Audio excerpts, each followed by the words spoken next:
Don Brewer of Grand Funk Railroad finally gets a chance to meet the guy who wrote Some Kind of Wonderful, one of their most memorable hits. I'm John Beaudin from Rock History Music.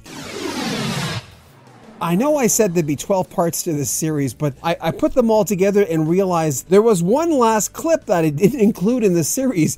It's kind of an important one. A couple of months ago, Don Brewer had a chance to meet the guy who wrote Some Kind of Wonderful. Original bassist Mel Shocker was not in the picture because he was sick at the time. Something kind of interesting happened a few months ago. Don Brewer of Grand Funk Railroad finally met the guy who wrote one of their biggest hits, Some Kind of Wonderful. It's John Ellison, who sang for the band Soul Brothers 6. He sang that hit for them in 1967. Here's Don Brewer. Before 2 weeks ago, I knew of him. I'd looked up, the credits to his song, on the internet and at BMI, and I see Jay Ellison. It wasn't even John Ellison, it was just Jay Ellison. Well, Jay Ellison wrote the song.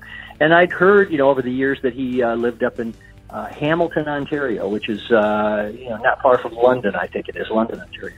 He had a place up there. So I heard all of this stuff, but I never had met him. And we were playing in Waterloo, which is outside of Syracuse, between Syracuse and Rochester. And, come to find out later on that the Soul Brothers 6 was from Rochester. Well, we're playing in Waterloo at this beautiful casino. It's just a terrific concert hall in there. And we're playing the show, and Bruce Kulick is approached down in the front of the stage by a guy, and then during one of the breaks in the show, Bruce had come back, but do you know who wrote Some Kind of Wonderful? He's down there in the audience.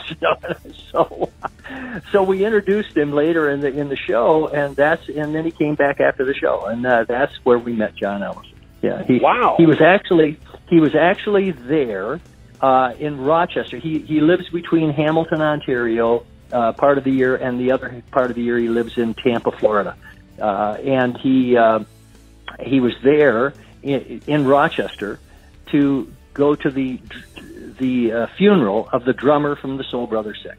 And that's where he heard the Grand Funk Railroad was playing, just down the road, and that's when he came to the show. Planets will collide sooner or later with the Rock and Roll Hall of Fame and Grand Funk Railroad. It's going to happen. It's a question of when it's going to happen. Will the three guys or the quartet still be around? Will they get on stage together? From what I've heard in these interviews that I've done with these two guys, it would sound like Mark Farner would be more open to it than, let's say, Don Brewer. But hey, I don't know. Rock and Roll Hall of Fame is a big deal for a lot of folks. And Grand Funk Railroad deserved to be there. We thought this would be a 12-parter with Don Brewer and Mark Farner, but we found a little extra for you, so I hope that's okay. Thanks for all the folks who are buying our t-shirts. It makes a huge difference. We've already started buying some new equipment. We have huge plans to expand this channel with not just me. I'm bringing in a whole bunch of people who want to volunteer and help out.